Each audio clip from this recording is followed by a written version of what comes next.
Would you be my Mr. Done, the done, done? I still got a lot of shit to learn.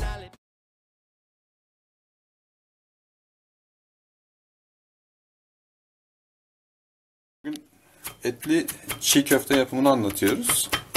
Şimdi ben içerisine kullanacağım malzemeleri hazırlıyorum. Ön hazırlık yapıyorum.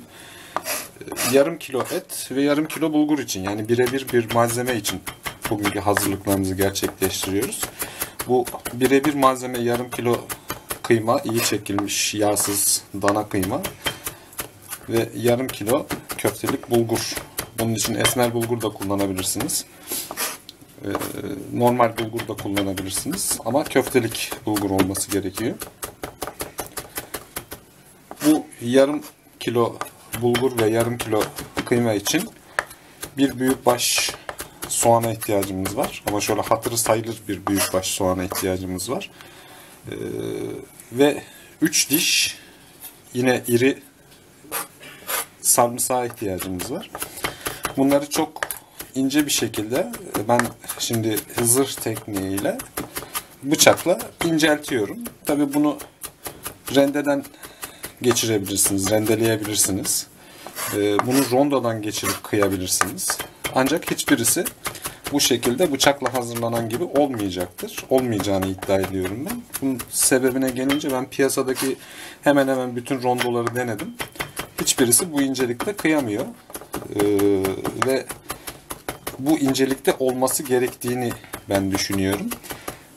Kıymayla beraber yoğurma esnasında, bulgurla ve kıymayla beraber yoğurma esnasında bu malzemenin eritilip elle birlikte ezerek eritilmesi için bu incelikte olması gerektiğine inanıyorum.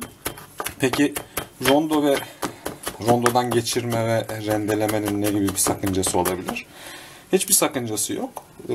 Aradaki fark şu: rendelemede ve rondodan geçirmede soğanın içerisindeki suyu kaybediyoruz.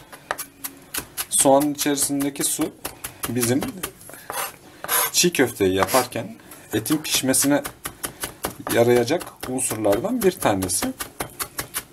Ben şu an soğan ve sarımsağı ikisini bir kıyıyorum. Çok ince ince, tabii bu videonun başlangıç aşamasında onlar yok. Çok ince bir şekilde doğradım. Şimdi de zırhlayarak, zırh tekniğiyle bunları inceltiyorum. Şöyle bıçağın üzerinde görebilirsiniz ne kadar ince olduğunu. Şu şekilde göstereyim. Arasındaki iri kıyım parçalarını da buradan yeniden zırhlama esnasında geçip iyice ince bir hamur gibi bir kıvama gelmesini istiyoruz. Dediğim gibi bu içerisindeki suyu kaybetmeme adına yapılan bir işlem. Bu etin suyunun, soğan suyunun en büyük faydası etin çiğ kokusunu almakta. Bunu biraz sonra yapım aşamasında göreceksiniz. Limon kabuğu da kullanacağız biz. Evet. Hem limonun suyunu kullanacağız, hem limonun etli kısmını kullanacağız, hem de limonun kabuğunu kullanacağız. Bunun amacı şu: çiğ köftenin içerisine bu aromaları vermek ve etin çiğ kokusunu almak. Evet, yoğurma zamanı çok önemli. Yoğurma miktarı, yoğurma şekli çok önemli. İçerisindeki malzemelerin birbiriyle kaynaşması çok önemli ama bizim burada esas kaybetmek istediğimiz şey sadece baharatlayarak değil, diğer unsurlarla da, diğer yöntemlerle de etin çiğ kokusundan kurtulmak. Eti, çiğ köfteyi ağzınıza aldığınız andan itibaren damağınıza, genzinize doğru o çiğ et tadının yayılmasının önüne geçmek. Şimdi birazdan diğer malzemelerimizin de ne şekilde hazırlandığını göreceğiz. Evet, işte soğanın gelmesini istediğimiz kıvamı bu şekilde. Yani böyle bir hamur kıvamına gelecek. Sizin de gördüğünüz gibi. Ve suyu içerisinde. Bunu bu şekilde kullanacağız. Şimdi kullanacağımız malzemeler için şöyle bir bilgi vermek istiyorum. Şimdi bu yarım kilo ince çekilmiş, 2-3 kez çekilmiş dana kıymamız, yağsız, sinirsiz dana kıymamız. Bulgurumuz, ince köftelik bulgur. Ben bu sarı bulgurdan kullanmayı tercih edeceğim. Esmer bulgur kullanmayacağım ama arzu ederseniz esmer bulgur da kullanabilirsiniz. Yakışıyor, güzel oluyor. Domates püremiz var. Püre diyelim artık. Çünkü bu mevsimde iyi domates bulmak gerçekten hani artık çok zorlaştı. Biz de bu hazır domateslerden almayı tercih ettik. Baharatlarımız var. Kimyon, pul biber ve tuzumuz var. Bunlardan arzu ettiğiniz miktarlarda, yani belli bir miktara bağlı değil. Ne şekilde yemeği sevdiğinizle doğru orantılı. Hani çok acı seversiniz, pul biberi fazla kullanırsınız.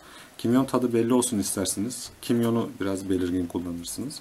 Tuzu yetecek kadar kullanacağız. Karabiberimiz var. Bu arada karabiber koyacağız içerisine. Demin size göstermiş olduğum soğanımız ve sarımsağımız bu şekilde hazır halde. Şimdi limonun posası. Bunu da içerisine koyacağız. Ama bunu yoğurma esnasında belirteceğim. Bu içerisinde kalmayacak. Bunları içerisinden çıkaracağız. Hangi esnada? Yoğurma esnasında içerisinde duracak. Sıkma esnasında içerisinden çıkacak bunlar. Hani çıktığını da göreceksiniz zaten orada. Hani içerisinde kalır mı diye düşünmeyin. Sıkarken çıktığını göreceksiniz kısmetse. Bunlar limon kabuklarımız. Bunları da kademe kademe yoğurma esnasında içerisine ekleyeceğiz. Bunlar videonun başında anlattığım gibi etin o etsi kokusunu almakta ve içerisine aromasını vermekte kullanılacak. Bu domatesin suyu ve limonun işte posanın içerisinde kalan suyu aslında hem etin kokusunu almak için kullanılacak hem de bulguru nemlendirmekte kullanacağız. Yani bulgur öncesinde hiçbir şekilde işlemden geçmiyor. Şimdi bunu bulguru hafif demleyerek kullananlar var. Tıpkı bir kısır yapar gibi.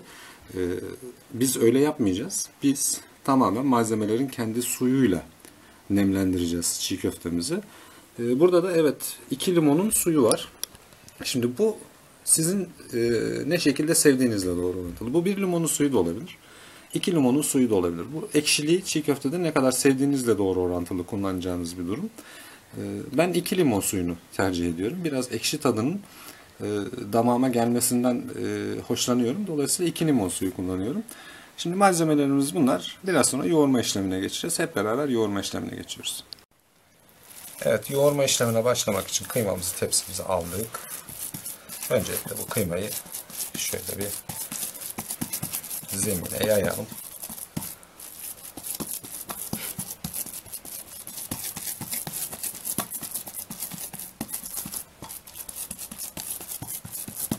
Şimdi burada önemli olan ölçülerden bir tanesi kıyma ve bulgurun 1'e 1 olması. Yani 1 kilo kıyma, 1 kilo bulgur. Yarım kilo kıyma, yarım kilo bulgur. Biz bugün yarım kilo kıyma ve yarım kilo bulgurdan çiğ köftemizi yapacağız. Şimdi bunu yarım kilo bulguru öncelikle kıymanın üzerine gezdirerek yaymak istiyorum. Yani bunu yapmanın hiçbir mantığı yok. Hiçbir anlamı yok. Tamamıyla mümkün olduğu kadar homojen bir şekilde dağıtmaya çalışmak. Zaten nihayetinde hepsini ortasına da dökseniz bunlar birbirleriyle harman olacaklar.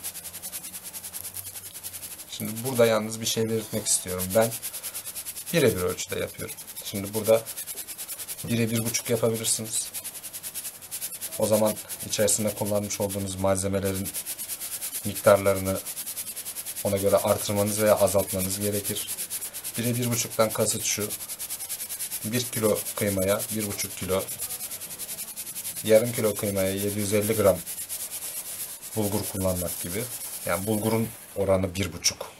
Kıymayı bulgursuz bırakırsanız o çiğ tadını alabileceğinizi düşünmüyorum ben en azından. Varsa başka bir tekniği olan bu işin, o kıymayı hem yoğurabiliriz, pişirebiliriz hem de içerisindeki et tadını absorbe edebiliriz diyebilen varsa onların yorumlarında tabii ki başımızın üzerinde yeri vardır. En azından bizim bilmediğimiz bir şey varsa onu böylelikle öğrenmiş oluruz. Şimdi bu bulguru ve kıymayı harman ediyorum. Bir müddet bunu yoğuracağım.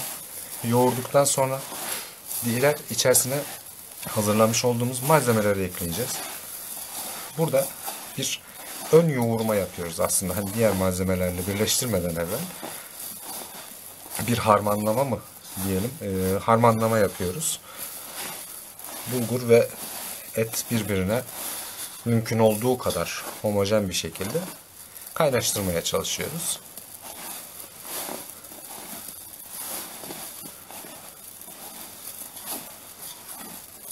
Burada çok az eksiltmeler belki yapabilirsiniz. Yani içerisindeki bu bulgur tadını biraz azaltmak için çok az, mesela atıyorum 50 gram bulgurun eksik olmasında herhangi bir sakınca olmaz. Veya 50 gram fazla olmasında herhangi bir sakınca olmaz. Ama diğer ölçüler, yani 1'e 1,5 yaptığınız zaman bu miktarı artırmakla alakalıdır.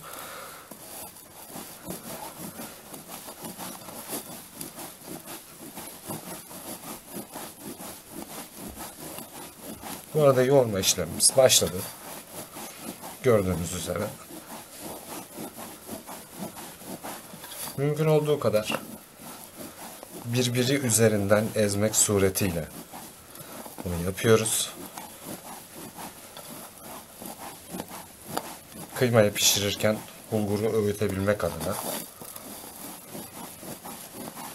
eze eze, hani bir hamur yoğurur gibi yumruklamaktan ziyade eze eze yoğuruyoruz ki bulguru da kıvamına getireceğiz.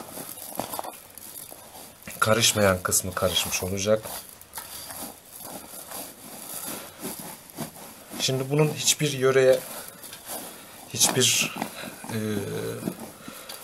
tekniğe dayanan bir tarafı yok arkadaşlar. Bu benim kulaklar çınlasın babamdan öğrenmiş olduğum, çok güzel yapar kendisi. Babamdan öğrenmiş olduğum yapım şekli, onun kendi daha öncesinde görmüş olduğu ustalarından, akrabalarından görmüş olduğu yapım şekli. Bu bizim damak zevkimize uygun. Hani hiçbir yörede böyle yapılır diye bir iddiamız yok. Aslında şunu içerisine şunu şöyle yapsan, bunu böyle koysan çok muhteşem olur, dehşet olur, bu olmazsa olmaz diyebileceğimiz bir tarafı yok. Dolayısıyla bu benim babamdan görmüş olduğum yoğurma şekli ve tekniği. Tabi buna kendimizden bir şeyler de kattık, zaman içerisinde katmadık değil. Ama bunu bu şekilde yaptıktan sonra tadına bakanlardan hani şimdiye kadar hiç olumsuz bir eleştiri almadık. Siz de bu şekilde yaptığınız zaman beğeneceğinize inanıyoruz ve sizinle paylaşmak istedik. Herhalde etli çiğ köfte paylaşan çok fazla yok bildiğim kadarıyla. Yapımının ne şekilde olduğuyla alakalı çok fazla bir paylaşım yok. Şu anda revaçta olan etsiz çiğ köfte. Onu da sevenlere saygı duyuyorum ama ben genelde tercihim etli çiğ köfte yönünde. Bunu da belirtmek istiyorum.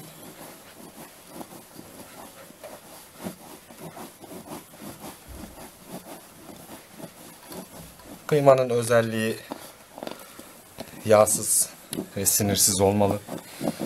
Mümkün olduğu kadar dinlenmiş olmalı. Hani hemen çekimden sonra, makineden çektirdikten sonra, kasaptan geldikten sonra kullanmak yerine bir miktar dinlendirilmiş olmalı.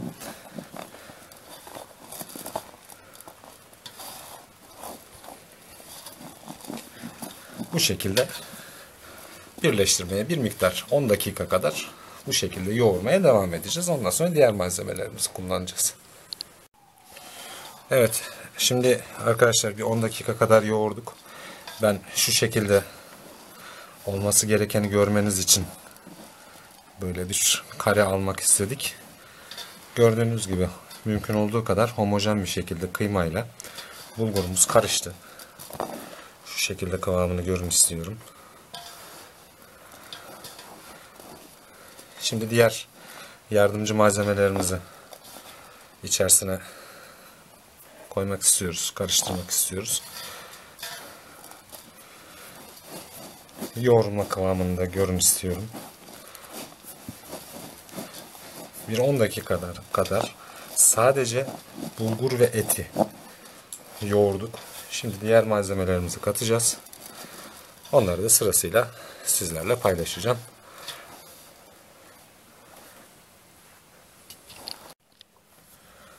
Evet. Şimdi gördüğünüz üzere soğan ve sarımsak karışımımızı alıyorum. Gördüğünüz suyunun bir kısmını tabağa bıraktı ama o suyu da kullanacağız. Bu arada hiçbir şekilde bir malzeme israf etmemeye çalışıyoruz. Malzeme israfının da başta malumunuz dinimizce haram olduğunu biliyoruz. Aynı zamanda da sosyal etik gereği de bu malzemelerin israf edilmemesi gerektiğine inanıyoruz. Tabi bu videoda bizim ne kadar malzeme araya verdiğimiz çekilmiyor. Herkesin videosunda olduğu gibi. Bizim videomuzda da onlar yok. Ama emin olun hani çok fazla bir malzeme araya vermiyoruz. Şimdi bunu da soğan ve sarımsak karışımımızı da yine bu bulgur ve kıyma karışımıyla bir yoğurup yine onların birbirine kaynaşmasını sağlayacağız. Ondan sonra deminki malzemelerin içerisinde söylemeyi unuttuğumuz ve çok önemli malzemelerinden birisi olan salçayı da içerisine katacağız diğer malzemelerle beraber. Salça ister biber salçası kullanabilirsiniz, isterseniz domates salçası, biber salçası karışımını kullanabilirsiniz. Tatlı, acı biber salçası hangisini arzu ediyorsanız onları kullanabilirsiniz. Biz bugün domates salçası kullanacağız. Biber salçası da içerisine çok yakışıyor. Lezzet vermesi açısından.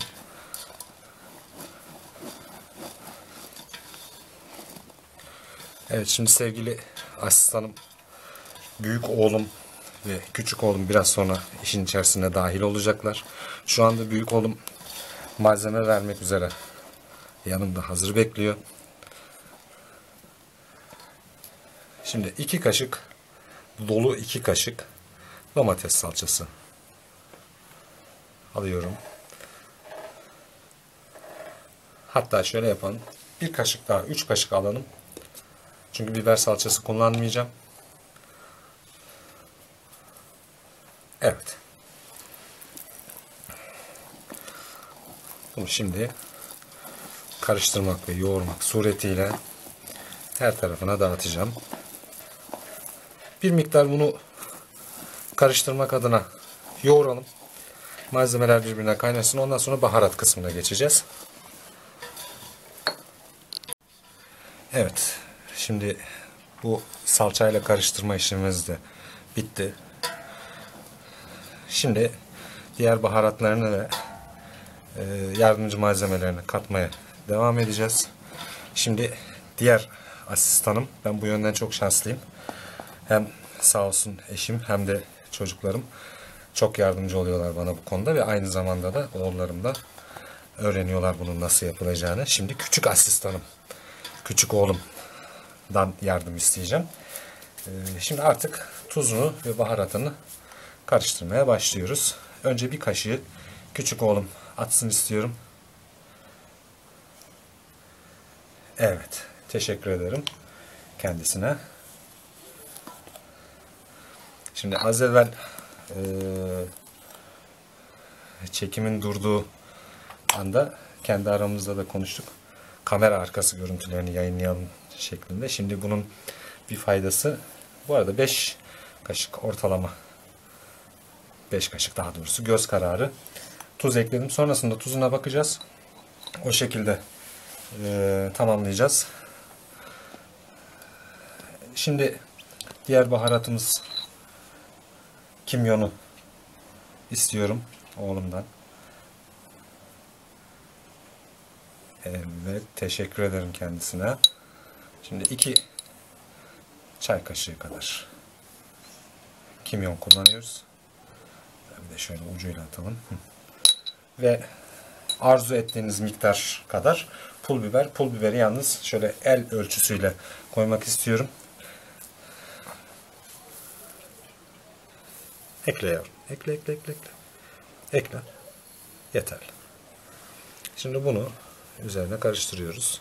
Biz çok fazla acı olmayan normal bir pul biber tercih ettik. Isot tercih edebilirsiniz. O tamamıyla sizin zevkinize kalmış bir şey.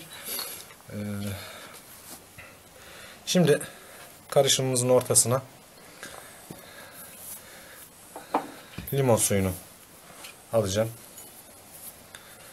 Limon suyu 2 limonlu suyudur.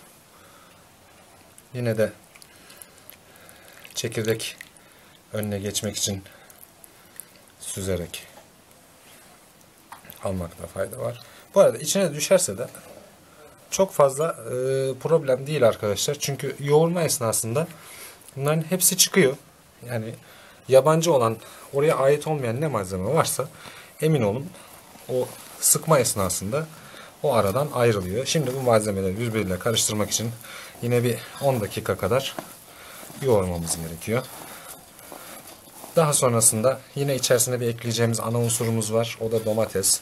Şimdi bu limon suyunu hem lezzet katması açısından hem de nemliliği sağlayabilmek açısından koyduk arkadaşlar. Domates de hakeza öyle. Hem lezzetinden faydalanmak hem de nemliliğini sağlamak. Çünkü şu anda bakın görüyorsunuz pilav kıvamında, kısır kıvamında. Hani biz bunu yapıştıramayız. Hani dedik ya videonun başında da su kullanmayacağız diye. Hiçbir şekilde su kullanmayacağız. Sadece sıkarken elimizi ıslatmak adına, yani biçim verme adına o sudan yardım alacağız. Ama yoğurma esnasında, pişirme esnasında içine kullanmayacağız. Yine birbiri üzerinde ezerek, birbiri üzerinde bulguru yoğurarak yoğurmaya devam ediyoruz. Az sonra da dediğim gibi 10 dakika kadar sonra da domatesini ekleyeceğiz. Ondan sonra yine yoğurma işlemimiz devam edecek. Evet, yine bir 10 dakika kadar yoğurduktan, malzemelerimizi birbiriyle kaynaştırdıktan sonra şimdi domatesimizi ekliyoruz.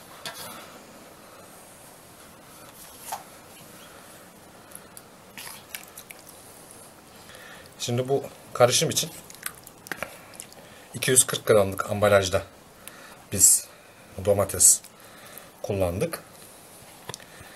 Peki 240 gram her zaman şey mi kullanacağız? Hazır domates mi kullanacağız? Hayır. Her zaman hazır domates kullanmayacağız. Mevsimine göre iyi domates bulduğumuz zaman taze domates kullanacağız. O taze domatesi de ne kadar kullanacağız? Çok büyükse bir büyük, orta büyüklükte ise 2 tane kullanacağız. Kabuklarını soyacağız. O şekilde bütün olarak içerisine atacağız. Demin anlatıyordum, yarım kaldı. Kamera arkası görüntülerini yayınlayalım, kamera arkası çekimlerini yayınlayalım diye konuşuyorduk. İnanın çok eğlenceli. Bizimki için demiyorum. Yani genel anlamda kamera arkası. Oğlum şurayı düzeltir misin?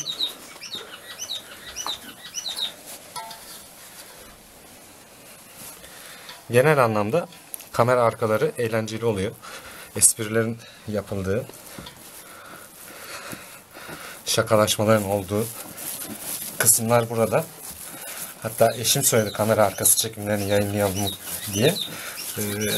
Şimdi ailece yapabileceğiniz aktivitelerden, eğlenceli aktivitelerden bir tanesi bu. Emin olun bir AVM'ye gitmekten çok daha keyifli. Biz en azından öyle hissediyoruz. Başka hani bundan keyif almayanlar olabilir. Onları kırmayalım, gücendirmeyelim ama biz bu türlü aktiviteleri yapmaktan, hani YouTube için video çekmekten bahsetmiyorum. Bu şekilde yiyecekler hazırlamaktan, mutfakla uğraşmaktan keyif alıyoruz. Ailece yapılacak aktivitelerden bir tanesi olarak da görüyoruz. Ondan dolayı kamera arkası çekimlerini yayınlayalım dedik. Şimdi biz yine hani lafı fazla uzatmayalım. Biz yine esas amacımız olan etli çiğ köftenin anlatımına devam edelim. Evet, şimdi içerisine ekleyeceğimiz çok az malzememiz kaldı. Bunlar da nedir? Limon kabuğu ve limonun suyunu sıktıktan sonraki kalan etli kısmı arkadaşlar. Şimdi bunu bir halledelim. Kademe kademe gidiyoruz. Aşama aşama gidiyoruz. Sebebine gelince şimdi çiğ köfte yoğurmalarında, çiğ köfte videolarında görmüşsünüzdür. Buzla yoğurma olayı var. Buzda eridikçe o nemliliği çiğ köfteye kazandırmak için, onu da belirtelim. Ama yine işin içerisine su girmiş oluyor. Biz burada tamamen malzemelerin doğal sularını kullanmak yoluyla bu nemliliği yakalamaya çalışıyoruz. Onun için de kademe kademe gidiyoruz arkadaşlar. Bu arada siz de artık hani kıvamdan bu nemliliğin kazanıldığını görüyorsunuz. Ama bu hazır olduğu anlamına gelmiyor. Biraz sonra göreceksiniz. Bu yine çekecek kendini. Sonuçta içindeki bulgur. Bulgur kendini çektikten sonra yine bu nemliliğe ihtiyacımız olacak. Dolayısıyla diğer unsurları da içerisine katacağız. Bu arada tabii en büyük sorunlardan bir tanesi çok hareketli bir aksiyon olduğu için, aktivite olduğu için bu örtülerin yerinde bir türlü durmayışı.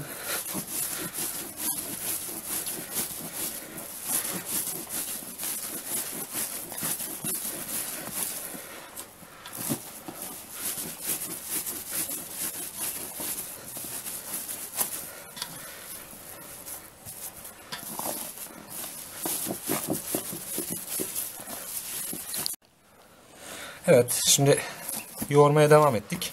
Bu aşamaya kadar geldik. Siz de gördüğünüz gibi artık bir hamur kıvamını almaya başladı. Hala istediğimiz nemlilik içinde var. Ama şimdi diğer şu malzemeleri de koymak istiyorum. Biraz karabiber ekleyeceğiz içerisine. Şimdi bu limon kabukları, yıkanmış, soyulmuş limon kabuklarını rastgele hamurumuzun içerisine yerleştireceğiz. Ya arkadaş, bu ne işe yarayacak derseniz, evet, bu işte videonun başında söylediğimiz gibi etin çiğ kokusunu almakta, yine nemliliği kazandırmak adına bize yardımcı olacak. Bunları içerisinden çıkaracağız arkadaşlar sıkarken. Zaten sıkma esnasında da göreceksiniz. Ayrılacak içerisinden. Henüz daha olması için, bu çiğ köftenin hazır olması için daha çok var. Bunun yaklaşık 1-1,5 saat sadece yoğurma süresi var. Hani malzemeler için beklediğimiz, ayırdığımız süre hariç, burada konuşmamız için geçen süre hariç sadece 1-1,5 saat kadar yoğurma süresi var. Keşke bu videolarda, belki ilerleyen zamanlarda olur, keşke bu videolarda size kokuyu da aktarabilsek ama o kokuyu aktaramıyoruz. Şu anda çiğ köftemizin aslında kıvamına, hani en azından karışım kıvamına geldiğini gösterir. Emareler içerisinde kokusu mevcut. Şu an bunu çok güzel bir şekilde biz alabiliyoruz burada. Şimdi bu kabukları kattıktan sonra yoğurma işlemine kaldığımız yerden devam edeceğiz. Buradaki yoğurma süresi gerçekten çok önemli. Bu işi, evet, baharatlar, soğan suyu, nemlilik için kullandığımız diğer malzemeler, evet, çok fazla etkiliyor ama bunu pişirecek olan, çiğlikten çıkaracak olan o kıymayı yoğurma arkadaşlar. Şimdi bir üst seviyeye artık yoğurmada geçmek istiyorum. Çift el dalma tekniği. Biz öyle diyoruz en azından kendi aramızda.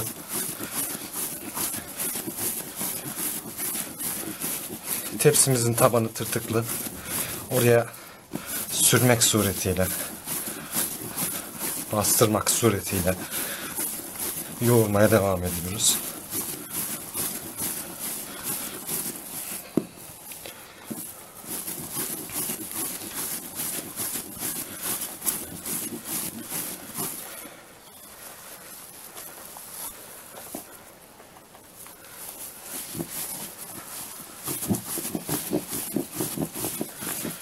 Yine asistanlarımızdan yardım istedik. Örtümüzü düzelttiler. Teşekkür ediyoruz.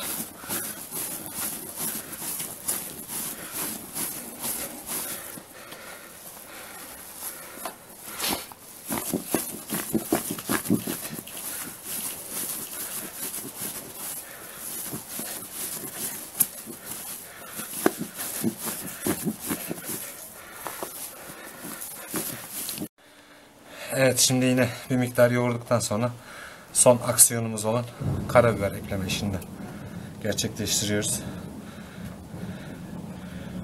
Bir miktar karabiber de ekledikten sonra bu tamamen arzuya göre değişiyor. Yeterli.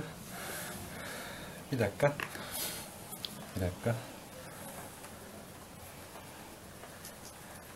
Evet, yeterli. Göz kararı yapıyoruz bu işi. Ve şimdi içerisine limon posalarını da koyduktan sonra artık tek işimiz kalıyor arkadaşlar geriye. O da kol kuvveti yoğurmak. Limon posalarını da gördüğünüz üzere kabukları soyulduktan sonra bu posaları yine elle parçalayıp daha bir miktar içlerinde suyunu ihtiva ediyor. Bu aynı zamanda işte dediğimiz gibi bu nemliliği sağlamış olacak bizim için.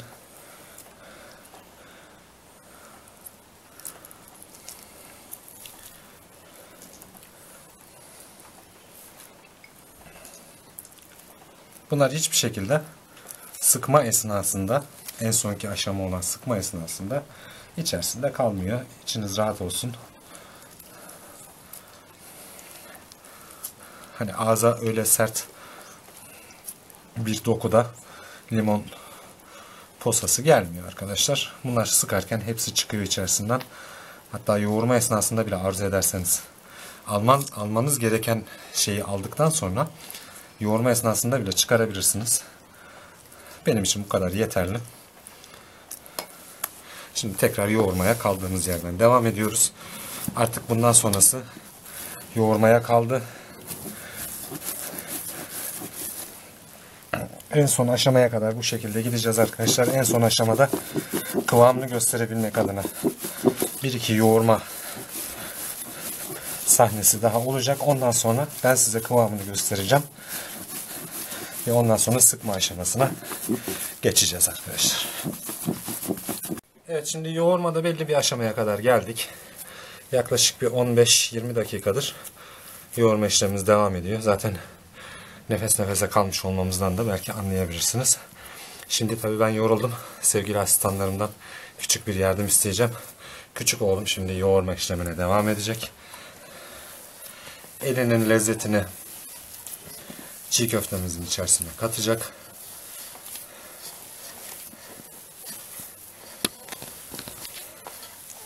İşte böyle kendileri de bu işleri yapmayı öğrenecekler.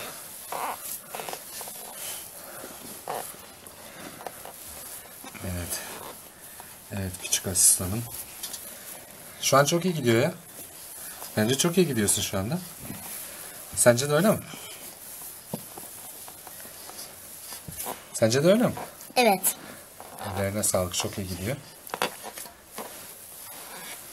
Ben de şöyle tepsiyi tutayım, sana yardımcı olayım. Evet, bastırarak böyle. Heh. Evet. Aferin sana. Evet. Tamam, şimdilik yeterli. Senin bu yoğurman. Onu şöyle yap. Şöyle elinin üzerindekilerini şöyle yapıştır. Şu şekilde elinin üzerindekilerini yapıştır. Evet. Bir saniye. Tamam. Şimdi biraz da büyük oğlum, büyük asistanım yoğursun. Sen ellerini yıkamaya gidebilirsin babacığım.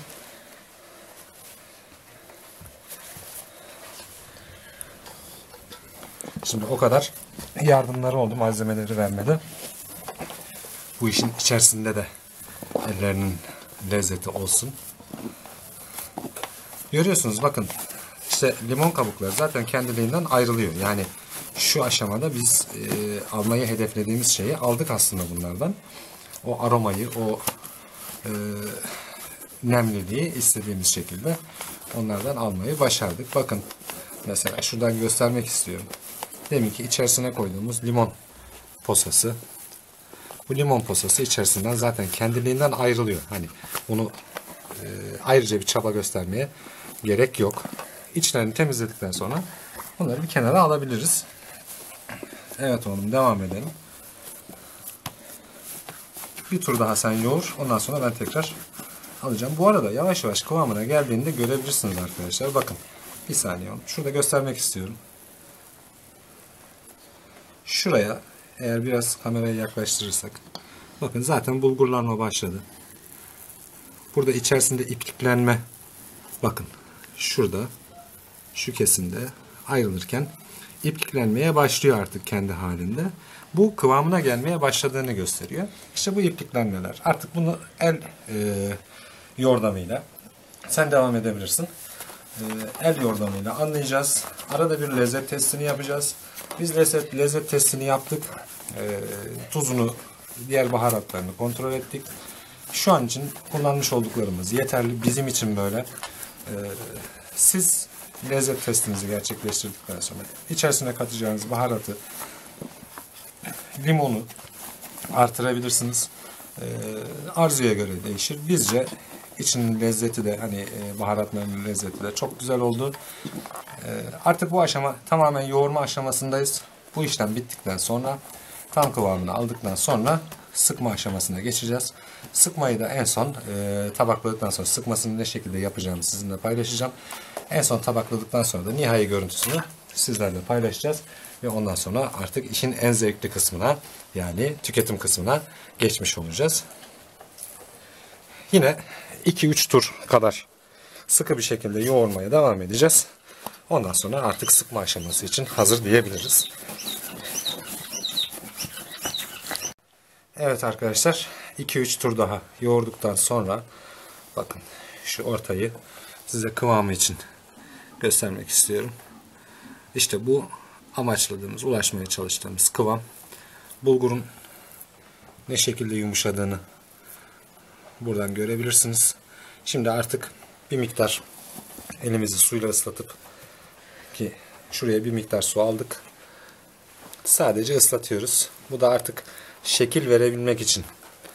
Yani bir bakın işte görüyorsunuz, limon kabukları içerisinden çok kolay bir şekilde ayrılıyor. Bunları bir kenara aldıktan sonra yapmış olduğumuz hamuru hafif biçimlendirip, ben küçük sıkmayı seviyorum. Şimdi büyük sevenler vardır, saygı duyuyorum. Ama bir miktar aldıktan sonra, ki o da yaklaşık işte böyle bir baş parmağımızın boğumu kadar, yani şu boğum kadar bir hamur parçasını aldıktan sonra ortaya sıkıştırıp tek bir defa sıkıp tabağa yerleştiriyoruz.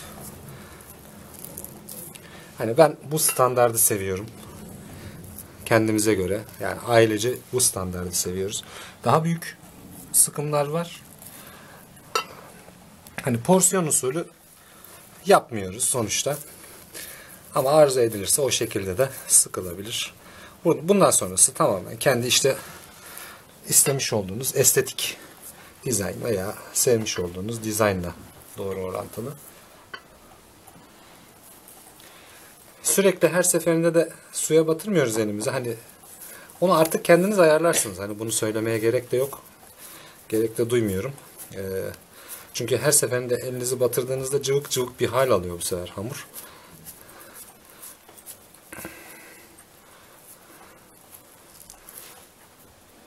Bu şekilde tabaklayıp artık bundan sonra servise hazır hale getiriyoruz. Tabii biz birer tane paylaşımımızı yaptık. Hatta şimdi taze taze sıcak sıcak bir paylaşım daha yapalım. Şöyle yardımcı olan ekibim için onlara birer parçasını paylaşmış olayım. Tabii ki hani bu işin başındaki olan ben için, bakın işte şimdi bahsettiğim işte o limon posası, bakın içerisinden bu şekilde ayrılıyor. Yani bunların karışması veya içerisinde kalması mümkün değil. Bunları bir kenara ayırıyoruz. Onların da yemesi keyifli oluyor aslında. Bütün baharatı, bütün lezzeti onlar da içerisinde de almış oluyorlar. Severseniz onları da tüketebilirsiniz. Zira hani onları o şekilde yemeyi de seviyoruz biz. Bu şekilde artık sıkarak porsiyonlamaya, tabaklamaya geçtik. En son tabaklanmış halini de sizinle paylaşacağız. Bu şekilde sıkma işlemine biz şimdi devam ediyoruz. Son tabak kısmında görüşmek üzere. Şimdilik hoşça kalın. Evet sevgili misafirler, biz sıkma işlemini tamamladık. Tabağımızın son görünüşü bu şekilde. Peki bu karışımdan ne kadar çiğ köfte elde ettiniz derseniz, hani Bu tabak çok daha düzgün olmadığı için o tabaktan biz başladık. Ama yaklaşık 2 büyük tabak. Peki buradan porsiyon olarak kaç porsiyon çıkarırız derseniz, porsiyon anlamında 5-6 tanesini bir porsiyon olarak kabul ederseniz çok sağlam 10 porsiyon buradan çıkartmış olursunuz. Belki daha fazlasını çıkartmış olursunuz. Birebir karışımdan yola çıkarak yarım kilo kıyma, yağsız, sinirsiz dana kıyma, yarım kilo köftelik bulgurdan elde etmiş olduğumuz çiğ köftemiz. Bu şekilde. Afiyetle yiyin inşallah. Biz kısmet olursa öyle yapacağız. Artık bundan sonrası tüketim aşaması. Tadına baktık. Çok lezzetli oldu. Umarım sizler de beğenirsiniz. Tarif değil. Bunu bir paylaşım olarak kabul edin. Arzu eden varsa tabii ki bu şekilde de yapabilirler. Hepinize şimdiden afiyet olsun diyorum. İyi akşamlar.